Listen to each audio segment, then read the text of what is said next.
Une femme au perchoir, Yaël Braun-Pivet, devrait devenir cet après-midi 15h la première présidente de l'Assemblée nationale. Alexandre Chauveau nous a rejoint. Bonjour. Bonjour Fanny, bonjour à tous. Vous êtes journaliste au service politique d'Europe 1. Yaël Braun-Pivet, c'est la candidate de la majorité à la présidence de l'Assemblée, ex-ministre très éphémère des Outre-mer.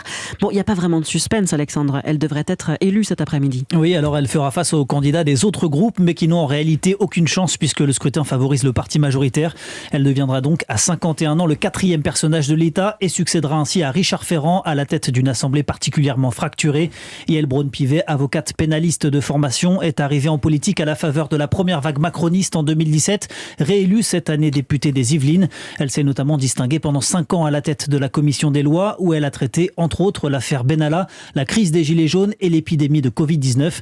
Et si les procès en incompétence ont émergé au début de sa prise de fonction, Yaël Braun-Pivet a fini par convaincre ses adversaires, saluant aujourd'hui sa capacité d'écoute et son ouverture. Alexandre, 4e personnage de l'État, vous le disiez, mais quelles seront ses prérogatives ? Eh bien, c'est elle qui devra conduire les débats et veiller à la bonne tenue des échanges.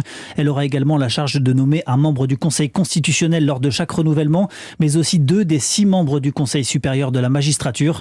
Enfin, la présidente de l'Assemblée doit être consultée par le chef de l'État avant une dissolution. Cela pourrait arriver ou lors de la mise en œuvre de l'article 16 de la Constitution, octroyant des pouvoirs exceptionnels au président de la République en période de crise.